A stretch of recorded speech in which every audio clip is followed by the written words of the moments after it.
President, thank you for your gracious hospitality accorded to me and my delegation today. My visit today carries an added meaning as our countries this year mark 75 years of exemplary strategic partnership. However, we had hoped we would be marking this major milestone during better circumstances in my region and the world. Unfortunately, one of the most devastating wars in recent history continues to unfold in Gaza as we speak.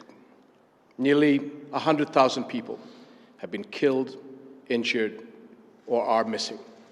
The majority are women and children. We cannot afford an Israeli attack on Rafah. It is certain to produce another humanitarian catastrophe.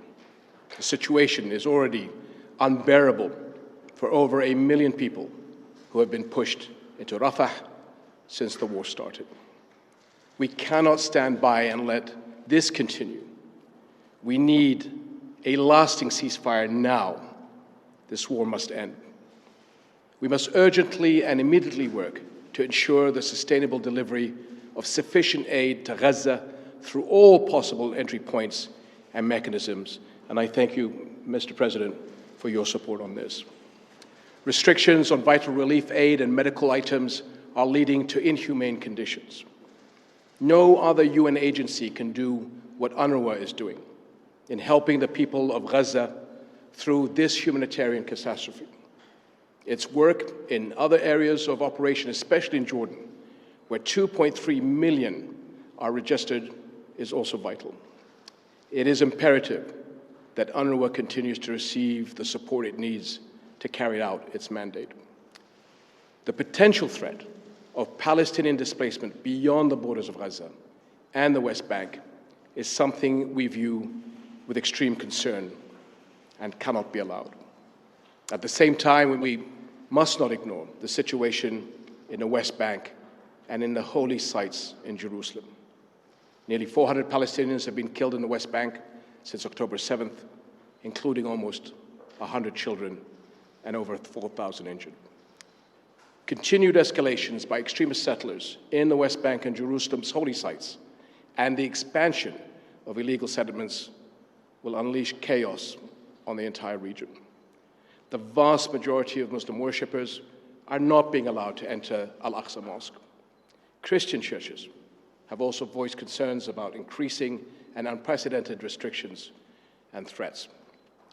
It is also important to stress that the separation of the West Bank and Gaza cannot be accepted. 7 decades of occupation, death, and destruction have proven beyond any doubt that there can be no peace without a political horizon. Military and security solutions are not the answer. They can never bring peace.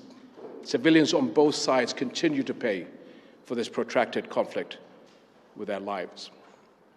All attacks against innocent civilians, women and children, including those of October 7th, cannot be accepted by any Muslim, as I had previously stressed.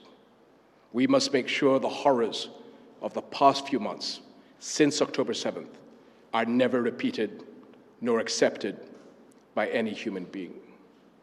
We must together, along with Arab partners and the international community, step up efforts to reach a ceasefire in Gaza and immediately start working to create a political horizon that leads to a just and comprehensive peace on the basis of the two-state solution.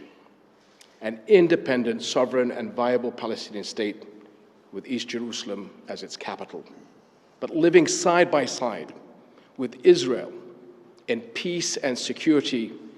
This is the only solution that will guarantee peace and security for the Palestinians and the Israelis, as well as the entire region. Your leadership, my dear friend, Mr. President, is key to addressing this conflict, and Jordan is ready to work, as always, with you towards peace. Thank you.